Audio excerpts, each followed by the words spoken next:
Hello नमस्ते सत श्री अकाल everyone, welcome to beats of life with Yashika.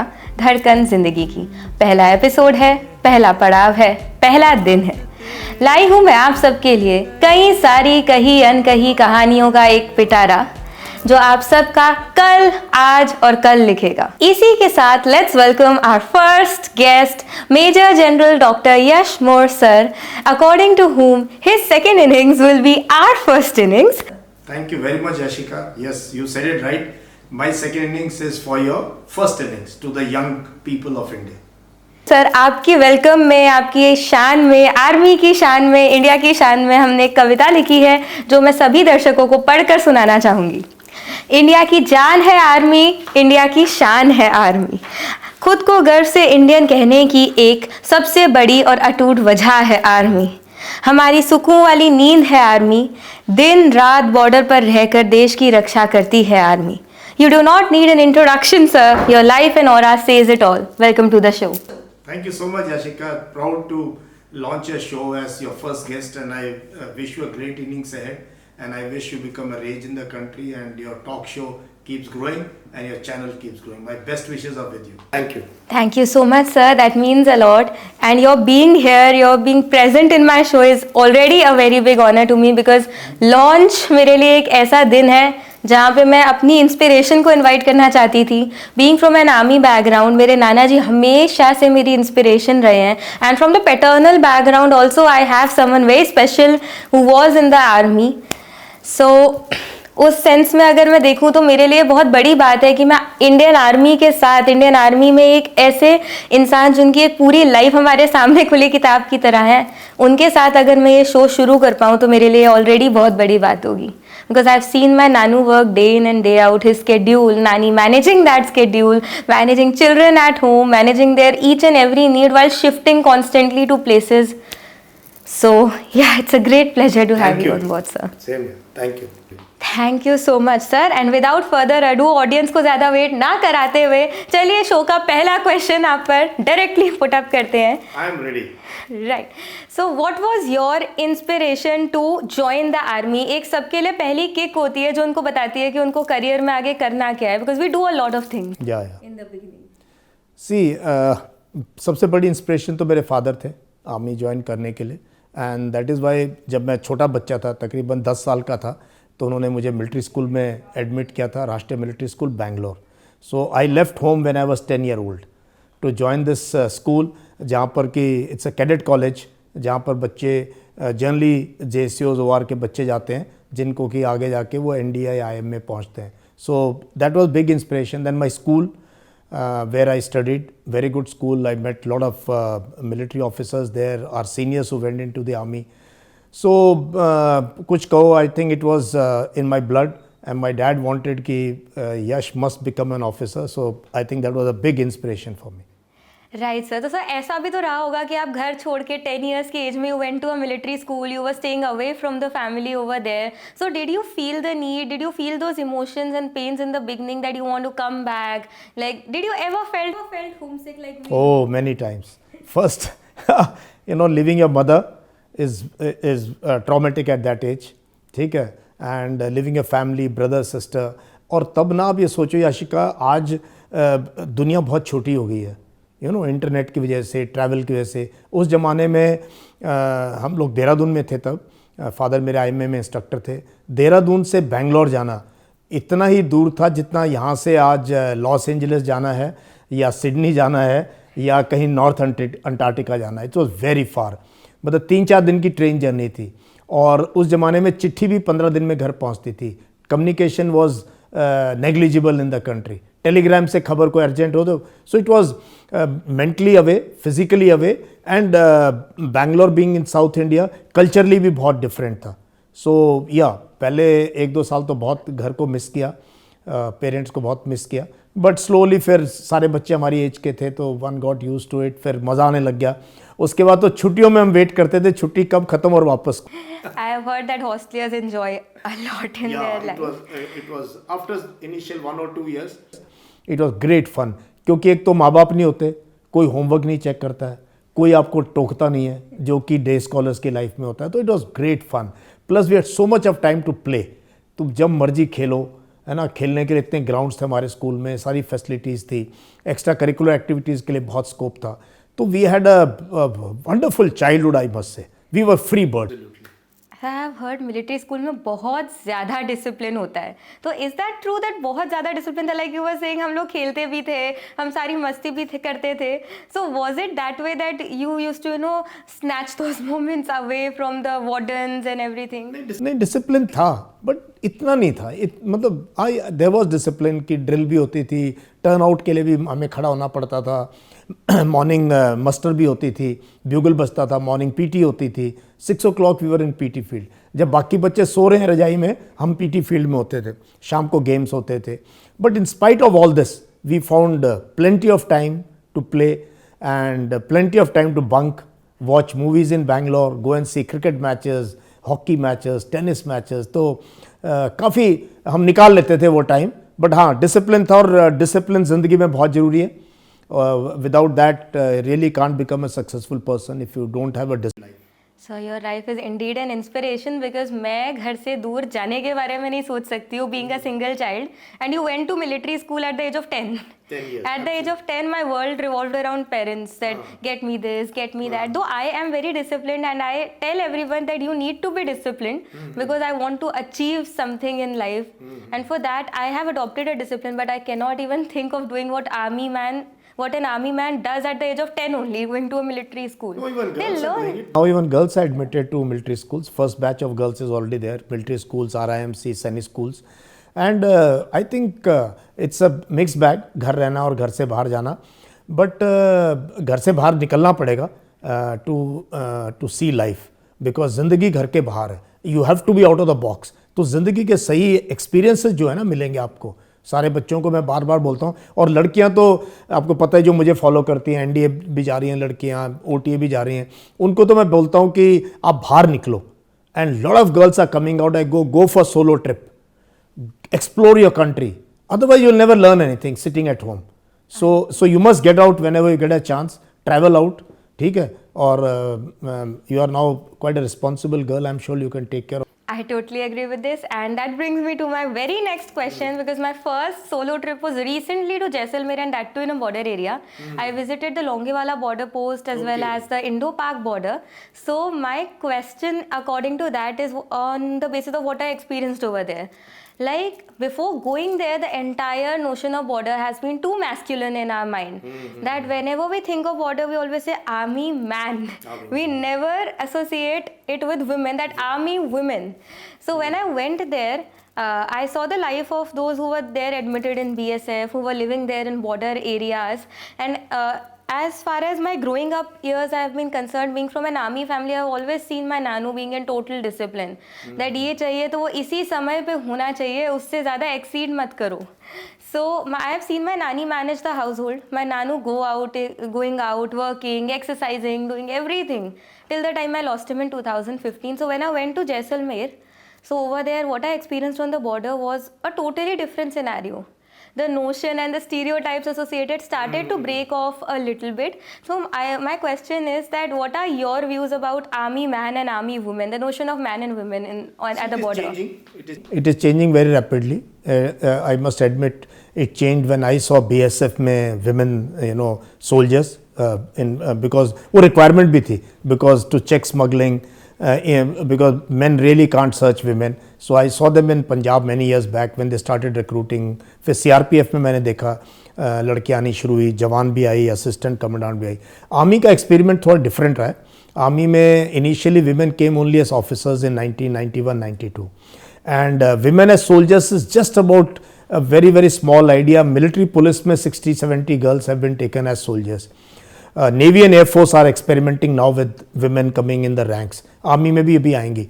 तो अभी तक बॉर्डर एरियाज में we have officers, but combat unit में ऑफिसर्स है नहीं. कॉम्बैट यूनिट मीन्स आई से इन्फेंट्री, मैकेनाइज्ड इन्फेंट्री, आर्मर में नहीं है. Women officers are there in air defence, artillery, services, इनमें है. And they are little behind, they are not right on the border, they are in the services sector.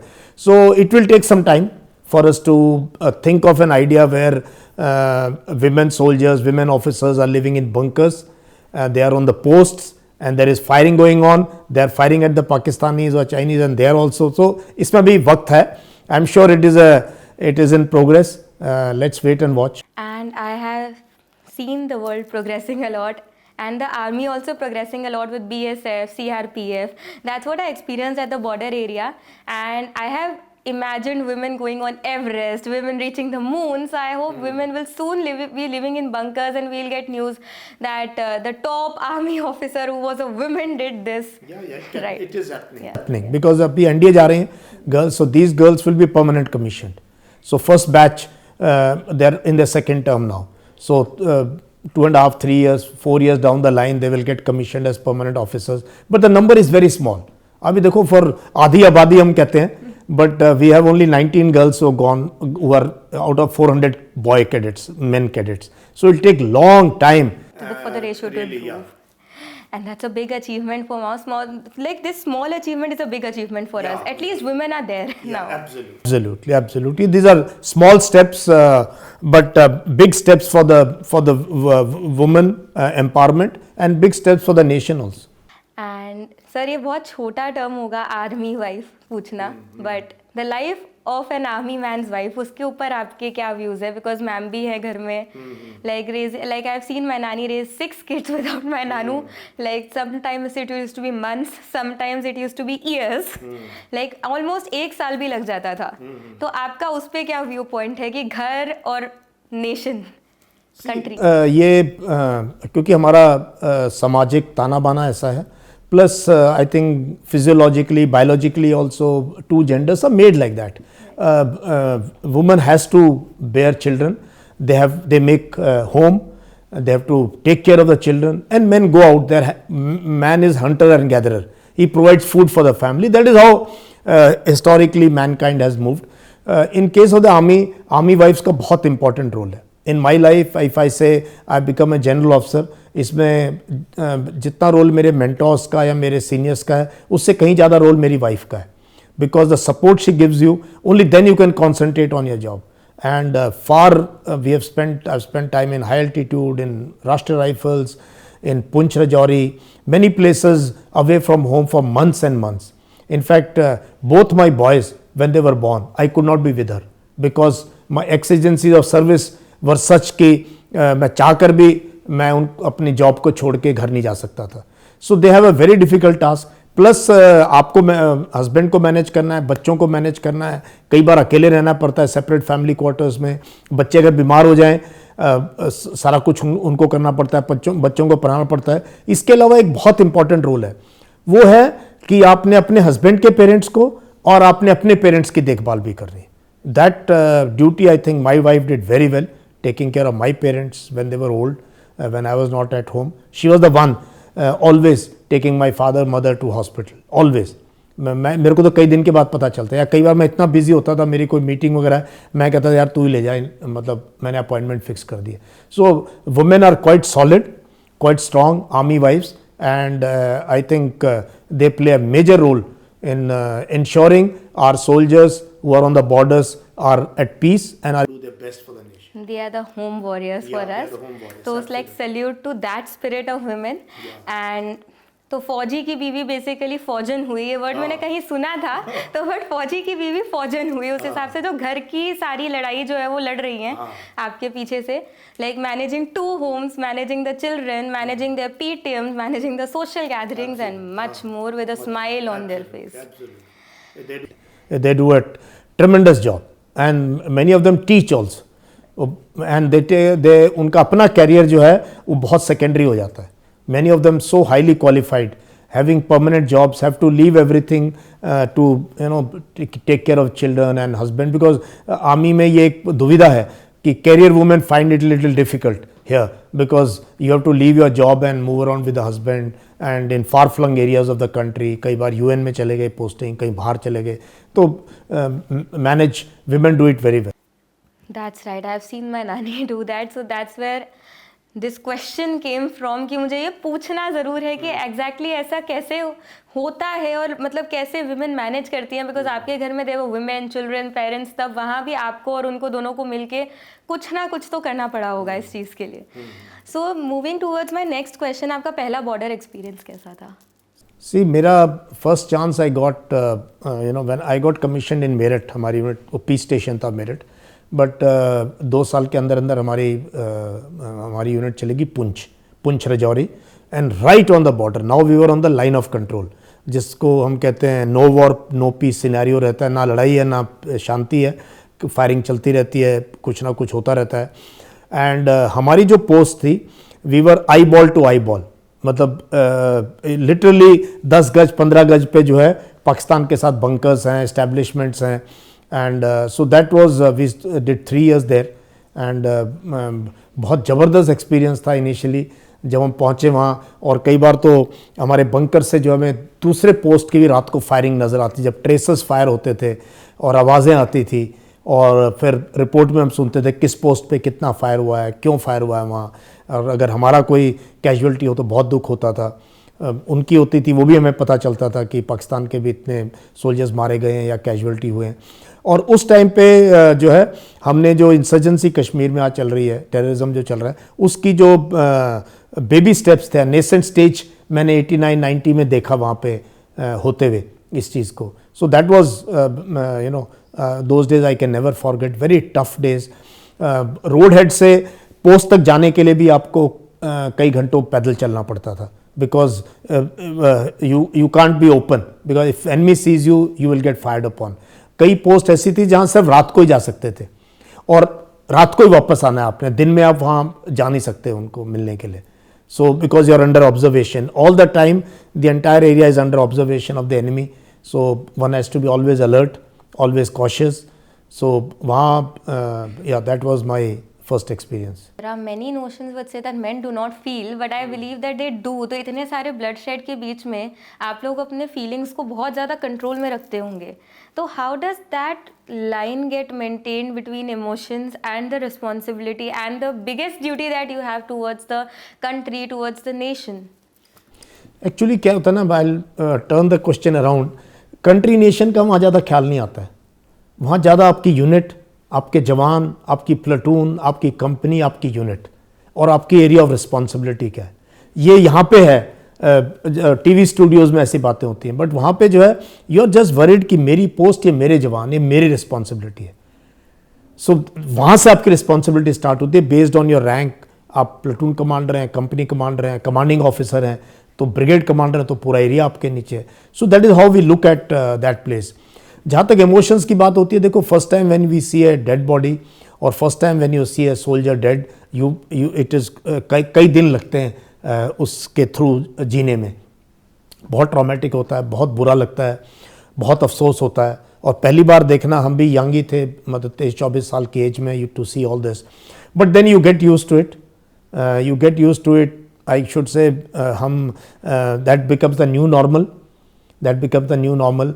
And but हाँ, जब firing wiring होती है, जब हम छुट्टियों में घर आते हैं, बहुत बार ऐसा होता था किसी का टायर पंचर हो गया, पटाखा बज गया, दिवाली या किसी ने ऐसे ही, तो एकदम ऐसे लगता जैसे फायरिंग हो गई है. इनफैक्ट वो साउंड काफ़ी दिनों तक आपको जो है they wake you up also those memories. So वो फिर अलग अलग स्टेज में अलग अलग देखा. बॉर्डर पे अलग किस्म का वायलेंस है, फिर कश्मीर में जहाँ इंसर्जेंसी, वहाँ अलग किस्म का है. पंजाब में भी मैंने काफ़ी काम किया जब पंजाब में उग्रवाद था. तो हर जगह का अलग किस्म है, बट या it's something which I hope people don't see, because there ज़्यादा से ज़्यादा शांति होनी चाहिए. ये चीज़ें कम हो तो अच्छा है, तभी देश तरक्की करता है. आप लोग बॉर्डर पे हैं तभी हम लोग इतना पीस देख पाते हैं. बिकॉज कभी कभी शायद आपको आदत हो जाती है कि अब मेरी ड्यूटी ही ये है कि मुझे वो खून देखना पड़ेगा जाकर, that you have to be like so strong. मैं सोचती हूँ कैसे देख पाते हो. जैसे आप ग्रो करते हो रैंक में, तो जवान आपको देख रहे हैं. If you break down, they will break down. So you have to be very very strong, because every conduct, आप अंदर से जो मर्जी आपकी फीलिंग्स हो, आप ओपनली नहीं दिखाते। फिजिकली, इमोशनली, मेंटली, तीनों स्टेज पे। फिजिकली, मेंटली, इवन जब फायर फाइट स्टार्ट होती है टेररिस्ट के साथ कहीं ये वो, तो you have to be the first to lead and show कि नहीं कोई बात नहीं, डरने की कोई बात नहीं है, दिमाग को बिल्कुल कूल रखना पड़ता है, because you are the one who is taking decision. They will just do what you, वो सब ब्लैंक हो जाते हैं लोग जब फायरिंग होती है, कुछ समझ नहीं आता अब क्या करें। तो you have to step up and say कि अच्छा ठीक है ऐसा करते हैं, ओके तुम ऐसा करो या सपोर्ट मंगाओ या सो ऑफिसर्स माइंड। इसीलिए मैं कहता हूँ the biggest weapon a soldier carries is not his rifle but his mind.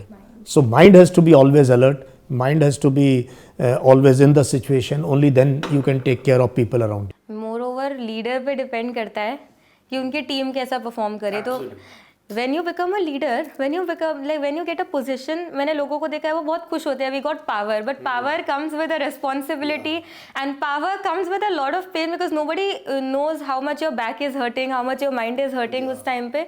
You have to be sane. You have to be seen and you rightly said कि खुशी मिलती है, प्रमोशन हो गया, but with that as you move to a different office, you sit across the table, now the responsibility, and as you grow in leadership, Yashika, it's not only just soldiers, फिर उनकी administration की बहुत responsibility होती है, फिर accounts की बहुत responsibility होती है, फिर आपको जो प्रोक्योरमेंट हो रही है, अब फिर एडमिनिस्ट्रेटिव टास्क वो they take lot of toll on you, because हमने कोई फाइनेंशियल मैनेजमेंट नहीं करी हुई, हम तो सिंपल ग्राउंड सोल्जर्स हैं, वहाँ तक आए हुए हैं। Then you have to be really, you have to sit on judgements, you have to sit on judgments on people, you have to write the future, it is in your hands.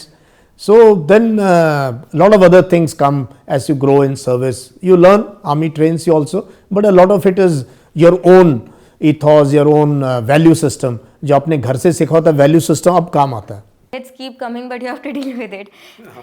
Moving towards the next question, sir, आपको सेना medal जितना एक बहुत ही prestigious, बहुत ही बड़ा honour मिला है, तो आप उस तक कैसे पहुंचे? ऐसा क्या रहा होगा जो आपको वहां तक लेके गया, दैट वन क्लिकिंग मोमेंट जब आप वो ले रहे होंगे शायद से मेडल? सी मेरे लिए ना, मैं Yashika frankly I have never craved for awards.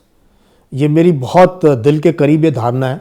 मैंने हमेशा माना है कि जहाँ भी मैं रहा हूँ ये मेरी कर्म भूमि है, मेरे को यूनिफॉर्म मिली है, देश ने दी है, और मुझे अपना कर्म करना है, फल की इच्छा नहीं करनी। यही गीता में लिखा है और यही इथॉस है पूरा गीता का कि आप अपना कर्म करो बस, और फल की इच्छा मत को या अवार्ड की तरफ मत भागो। तो मुझे जो भी अवार्ड मिले हैं, सेना मेडल है और भी कुछ अवार्ड मिले, मेरे को हमेशा it was good to receive, but I was never overjoyed. मुझे हमेशा खुशी मिलती थी अपने नीचे वाले को अवार्ड दिलाने में, मुझे बहुत खुशी मिलती थी। मैं किसी यंग ऑफिसर का, किसी सोल्जर का साइटेशन लिखूं और फिर 3-4 महीने के बाद जब अवार्ड लिस्ट आती है उसका नाम आए, उसको वो अवार्ड लगाना छाती पे, वो मुझे अपने अवार्ड से ज़्यादा खुशी मिली है। Personally I don't hanker for any awards, तो मुझे अच्छा लगा कि it's a form of recognition, but इसके पीछे ज़्यादा जाना नहीं चाहिए। You should just do your work. I think your work must speak and not the awards that you carry. बाकी सब अपने आप आ जाता है, वो बाकी अपने वर्किंग सब कुछ अपने आप अपने आप absolutely. Awards is what it follows. You have to just keep doing, keep striving, keep running, basically, keep hustling. Sincerely, with passion, है ना, बस लगे रहो। जो आपका मुद्दा है जिंदगी में, जो आप समझते हो सही है तरीका, वैसे बस just keep working. We say keep hustling. Things would follow. Yeah, things will follow, absolutely. And moving towards the last few questions, that you are a life coach also.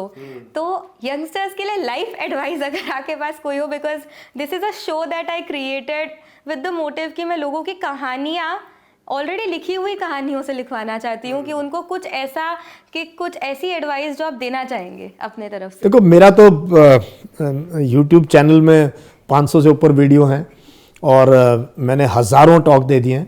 शायद ही देश के कोई ऐसी यूनिवर्सिटीज़ या रीजन्स होंगे जहाँ मैंने webinar नहीं किया है या फिज़िकली नहीं गया हूँ। तो इतने सारे TEDx टॉक भी हो चुके हैं और अक्रॉस द कंट्री अब लोग बच्चे जानते भी हैं मेरे को। तो अलग अलग मौके पे अलग अलग एडवाइस मैं देता रहता हूँ, बट मैं एक ही चीज़ कहता हूँ इस जनरेशन को कि फर्स्टली तो आप में ये बिलीफ होना चाहिए कि you are a win win generation, you are a generation, you are a lucky generation, you are born in an India which is rising and this is happening for last 30 years. आज नहीं हो रहा है, पिछले 30 साल से। 91 में India को जब लिबरलाइजेशन हुआ था तब से India is on a path to progress. दूसरी चीज़ मैं कहता हूँ because you are a win win generation, sky is not the limit. अब वो अपॉर्चुनिटीज़ हैं जो हमारे टाइम नहीं थी, या हमारे पेरेंट्स के टाइम तो बहुत इनसिक्योरिटी थी, बहुत गरीबी थी, बहुत गुर्बत थी। अब जो है अब किसी भी फील्ड में आप you just have to excel and you will achieve something big. So you don't have to run for just government jobs, you be an entrepreneur या अपना हॉबीज़ कल्टिवेट करो। तीसरी चीज़ मैं हमेशा कहता हूँ इस जनरेशन को, और मेरी उम्मीद है इस जनरेशन से कि अगर आप कैसा भारत चाहते हो 30 साल बाद, सी आप लोग 20s में हो, मेरी जनरेशन के लोग जो आज का नैरेटिव डिक्टेट कर रहे हैं चले जाएंगे 20-30 साल में, इससे ज़्यादा नहीं कोई रहने वाला है। बट जो भारत हम 50 साल बाद चाहते हैं वो कैसा होना चाहिए वो आपने डिसाइड करना है। That is why youth are so important. That is why youth must debate, youth must dissent. They must talk to their parents also. I used to do this as a young man. मैं तो बहुत debates में अपने parents के साथ, अपने बड़े बूढ़ों के साथ आर्ग्यू करता था, क्योंकि मैं ये सोचता था कैसे हमने, तो उस चीज़ में जो है सबसे बड़ा फैक्टर याशिका ये है, यंग बच्चों को जो मैं एडवाइस देता हूँ, देखो ये 5000 साल की सभ्यता है इस देश की, लेकिन ये अभी भी we are struggling with poverty, अभी भी we are struggling with disparity in our society. तो ये देश बड़ा कब बनेगा? देश बड़ा तगड़ी आर्मी नेवी एयरफोर्स नहीं बना सकते हैं। देश तब बनेगा जब हर बच्चा, हर नागरिक इस देश का अपने आप को एम्पावर्ड समझे। So we have to start looking at people from same perspective. Every one was born in India, we must love fellow Indians, and the जो इथॉस हमारे कॉन्स्टिट्यूशन में एनश्राइंड है, we the people of India, we are a secular democratic republic country, उसको कभी नहीं आप बोल सकते हो। और वही स्ट्रेंथ है इस देश की, यूनिटी इन डाइवर्सिटी। ये कोई खोखला स्लोगन नहीं है, यूनिटी इन डाइवर्सिटी एक्चुअली यही है। So that is what my message to young generation is कि believe in the unity in diversity of India, respect people in whatever form, every Indian, and work to be a good citizen. You know, अच्छे नागरिक बन जाओ पहले, अच्छे भगत बनने की जरूरत नहीं है किसी के, अच्छे नागरिक बनो पहले हर चीज़ जो आप समझते हो पहले देश को आगे रखो। यार मैं काम कर रहा हूँ, क्या देश के हित में है? अगर मेरी सड़कें टूटी हुई हैं, अगर मैं टूरिज्म में मैं हिमाचल जाता हूँ घूमने के लिए, लद्दाख जाता हूँ, कितना कचरा मैं फेंक के आ रहा हूँ, क्या देश के हित में ये? हमारे पानी पोल्यूटेड है, हमारी हवा पोल्यूटेड है ना? तो क्या फ्यूचर जनरेशन को अब क्लीन ड्रिंकिंग वाटर दे पाएंगे? So we have to think like that as young generation. So taking care of environment, taking care of society, taking care of old people, it's very important. And then that is how I think I look at India like that, which your generation has to take it forward. हिसाब से अगर हमारा future हमें strong करना है तो आपकी जो बात है, मुझे आज ये लगता है कि we do not have to survive, we have to sustain it for the future generation as well. तभी हम डेवलपमेंट के आगे लगा देते हैं sustainable development, that if you're using something, don't misuse that thing, number one. And then what I believe is कि ये मेरा पहला एपिसोड है, तो मैं सबको एक ही चीज़ बोलना चाहूँगी कि ज़िंदगी की धड़कन पकड़ने के लिए इसको मैंने लाया है। तो मतलब जो आपने अभी बोला उससे ये चीज़ें मैं सबको कहूँगी, ज़िंदगी की धड़कन पकड़ो। वो एक डायलॉग था, I guess there was this dialogue in 3 Idiots, success के पीछे मत भागो, एक्सीलेंस के पीछे भागो, सक्सेस अपने आप तुम्हारे पीछे आ जाएगी। जस्ट वर्क, वही ना पैशन। मैं तो बच्चों को, क्योंकि मुझे बहुत से एस्पायरेंट्स फॉलो करते हैं जो NDA, IMA, OTA, FCAT, paramilitary force, even UPSC वाले फॉलो करते हैं। मैं एक ही चीज़ कहता हूँ यंग जनरेशन को कि पेट में एक आग सुलगती रहनी चाहिए, fire, you know, fire in the belly and passion in the heart. So दिल में एक पैशन रहना चाहिए हमेशा, ठीक है, और पेट में एक आग सुलगती रहनी चाहिए कुछ ना कुछ करने की, चाहे वो फिजिकल में है, मेंटल स्टेज में है, आप चाहे म्यूज़िक इंडस्ट्री में काम करना चाहते हैं, सॉफ्टवेयर में काम करना चाहते हैं, जो भी करें आप, but just keep working at it, you know, good things will come your way. हम तो चल पड़े अकेले, काफिला तो अपने आप जुड़ गया।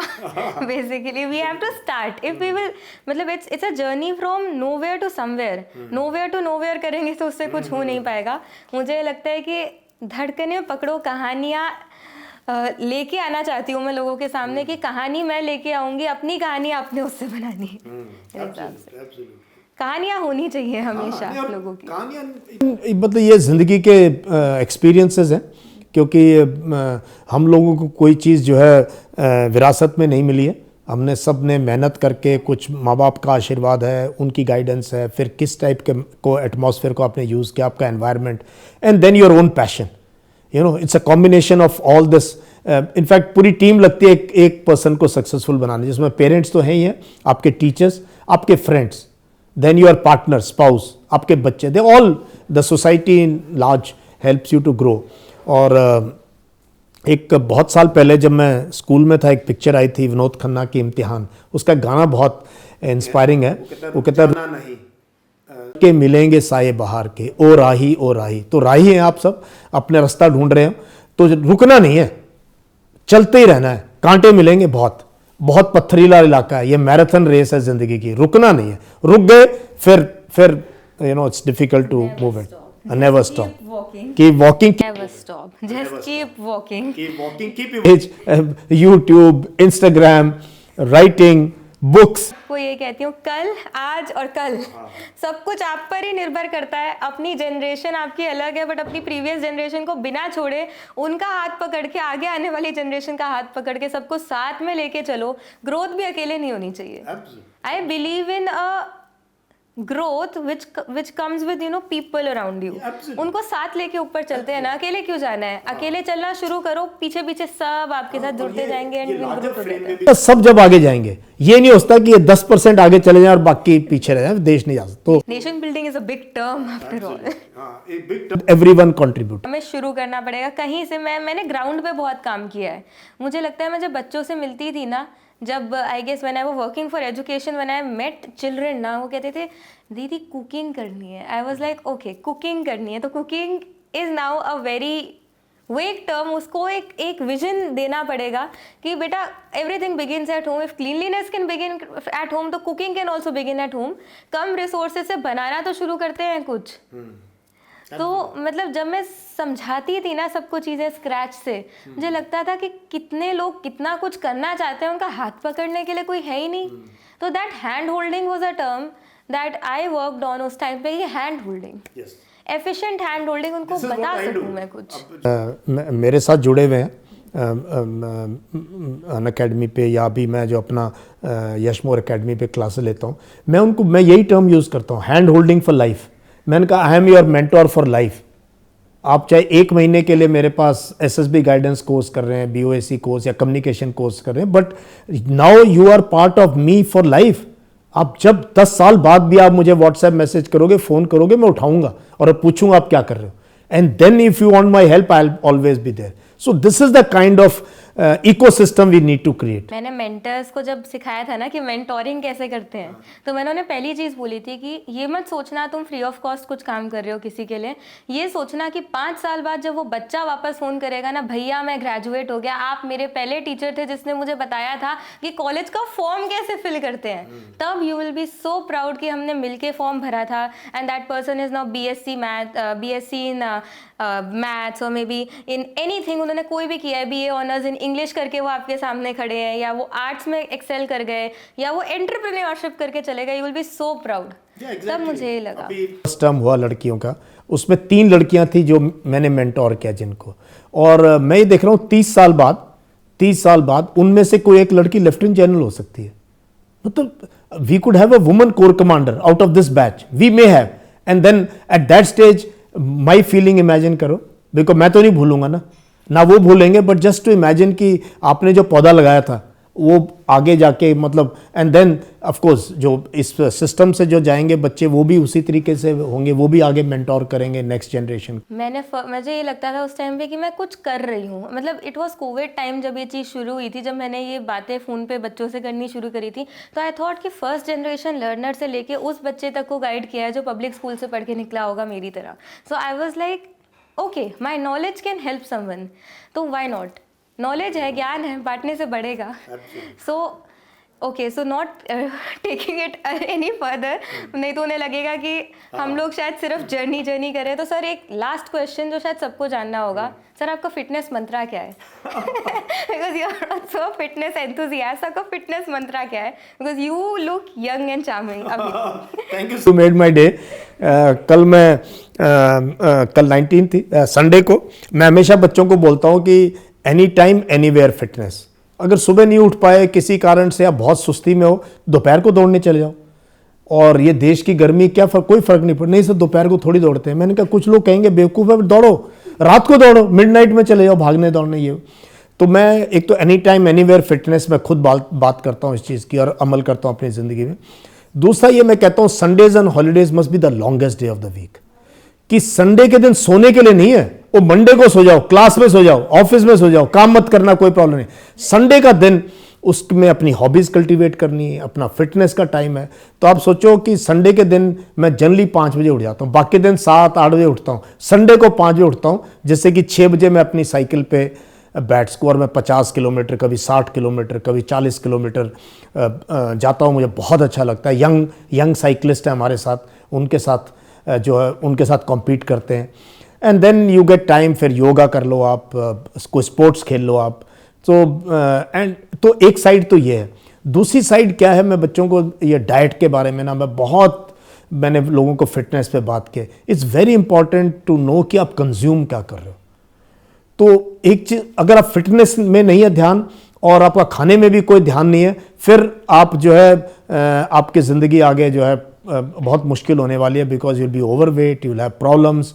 आप इसलिए जो है मेरा फिटनेस का मंत्र ये है कि एक तो हमेशा पॉजिटिव एनर्जी रखो, एक रनिंग करो, स्पोर्ट्स खेलो, साइकिलिंग करो, और जो है खाने पे बहुत ध्यान दो कि कम खाओ पर मन का खाओ। अब मन का खाओ। हाँ, मैं बहुत क्लियर हूँ, जो मुझे चीज़ अच्छी लगती है उस पर मैं ना नहीं कहता हूँ, बट कम खाओ, मन का खाओ, और फ्राइड जो है उसको बिल्कुल अवॉइड करो जहाँ तक पॉसिबल है। कम खाओ, बस बेसिकली ईट लेस। मुझे सब लोग कहते थे एक संडे ही तो है, तो मेरा जवाब होता था बाकी सब संडे को सोते हैं, यशिका संडे को काम करती है।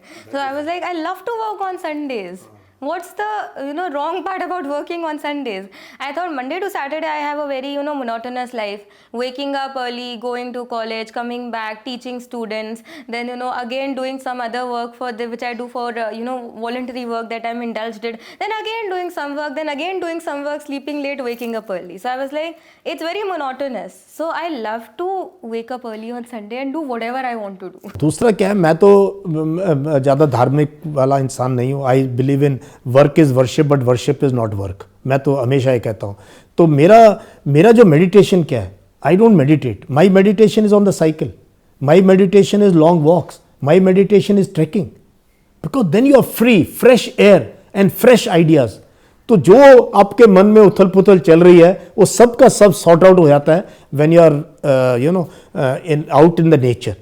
That is meditation, out in the nature. तो इसलिए मैं, बच्चे बहुत जिम की बात करते हो तो मैं कहता हूँ यार जिम विम पे मत पैसे वेस्ट करो, ये देश जिम है पूरा का पूरा। सड़क पे निकल जाओ, पगडंडी हो, खेतों में चले जाओ, किसी शहर में भारत के आप 10 मिनट बाहर जाओ आपको खेत मिल जाएंगे, कहीं भी 10-15 मिनट से ज़्यादा ड्राइव की जरूरत नहीं है। You are in the fields, वहाँ अपना स्कूटर साइकिल पार्क करो और दौड़ने निकल जाओ। So being with the nature is also amazing thing you can do. मतलब मैं यंगस्टर होके भी आज तक जिम नहीं जा पाई। Why? Because the point is, सब कहते हैं छत पे जाके करती क्या हो? I said I listen to small, मतलब बहुत soothing सा music, I listen to that. कहते तुम इतना सोचते हो, तुम योगा नहीं कर पाते हो। I said मैं नहीं कर सकती। That is the point, मेरे से होता ही नहीं है वो वाला meditation. I can go to the park, I can sit there alone. I can go to the terrace, I can listen to soothing music, I can run here, I can run there, I can dance for 1.5 hours, but I can't go to the gym and do What you do, you're closest to fitness and meditation. Any form of art, whether it's playing instrument. इसीलिए ये भी मैं बहुत बच्चों को बोलता हूँ कि यंग एज में अगर आप डांस सीख सकते हो, आप म्यूज़िक सीख सकते हो, आपको इंस्ट्रूमेंट सीख सकते हो, गाना बजाना सीख सकते हो, कुकिंग सीख सकते हो, these are amazing hobbies. And sir any closing remarks for the audience, क्योंकि उसके बाद एक कविता है again. I have spoken so much, ज़्यादा काफ़ी बात करी है मैंने आपसे और आपके थ्रू ऑडियंस के साथ, तो मुझे बहुत अच्छा लगा। मैं तो यही कहता हूँ बस live your life king size and हमेशा wear your patriotism on your heart. ठीक है, be good Indian citizen, that is what I require of you, nothing more nothing less. Thank you so much. That's true देशभक्ति जो अभी आपने बोला, ये सच्ची देशभक्ति से प्यार करो। That is be a patriot, you need not be nationalist, be a patriot. And to sum up what sir said, उनकी लाइफ से इंस्पायर होके एक कविता है जो एक बहुत ही मशहूर कवि द्वारा लिखी गई है, जो मैं अगेन पढ़ना चाहूँगी आप लोगों के लिए, बिकॉज मैं ऑडियंस को भी एक चीज़ बोलूँगी कि मैं ज़रा याद करने वाली इंसान नहीं हूँ, but by heart I feel everything and by heart I felt those words and I wrote those words down, so I read it out for you all as a closing remark. तो ये सोहनलाल द्विवेदी जी द्वारा लिखी गई एक कविता है। लहरों से डरकर नौका कभी पार नहीं होती, याद रखिएगा, लहरों से डरकर नौका कभी पार नहीं होती, कोशिश करने वालों की कभी हार नहीं होती। चींटी जब दाना लेकर चलती है, चढ़ती दीवारों पर 100 बार फिसलती है। गिरकर उठना, मन का विश्वास, रगों में साहस बढ़ता है, चढ़कर गिरना, गिरकर चढ़ना नहीं अखरता है। आखिर उनकी मेहनत बेकार नहीं होती, कोशिश करने वालों की कभी हार नहीं होती। And that's what I got out of सर's life. I was reading a lot about him the other day. I was hearing his interviews and today when I heard him again the same poem came into my mind. कि भाई मिट्टी से मिट्टी पर मिट्टी में, तो फिर आपको गुरूर किस बात का है? And he is such a down to earth and grounded person, I must say, कि मैंने इन्हें अपने लॉन्च एपिसोड पे यही सोच के बुलाया था कि मुझे लॉन्च किसी ऐसे से करना है जो मेरे लिए सबसे बड़ी इंस्पिरेशन हो। Thank you so much. What a time we spent together, and wish you all the best. Wish you all the very best in everything that you do. You are a wonderful child, and my best wishes, my blessings are always with you. Thank you sir. And sir जाने से पहले एक काम और हम करेंगे, जो एक बहुत ही स्पेशल पार्ट है beats of life with Yashika का, और हर गेस्ट के लिए एक बड़ी स्पेशल सी चीज़ हम लाते हैं as a token of respect, जो उनको बहुत पसंद भी आएगी बाद में, right? And that's a surprise. Thank you so much. Gifts are welcome at any age. And the gift hampers तो सब देते होंगे, जो गिफ्ट हैम्पर हम देते हैं ना, that will be you know very very special in the sense, क्योंकि वो मन को भा जाता है, और खाना एक ऐसी चीज़ है जो हर किसी के मन को भाता है। तो तो सर ये रहा हमारा जो सरप्राइज एलिमेंट है इस प्रोग्राम का। आई सेड ये बहुत ही मन को भाने वाला हैम्पर है। हैम्पर सब दे सकते हैं, हम दिल देते हैं। मेरे खाने के लिए जी। I don't know how many days it takes, but thank you very much. Right. Thank you very much. हमारा आप सभी से यही कहना है कि हमें हर हालत में आगे बढ़ते रहना है। अगले एपिसोड में आपसे फिर मिलेंगे एक नई कहानी, एक नए किरदार के साथ।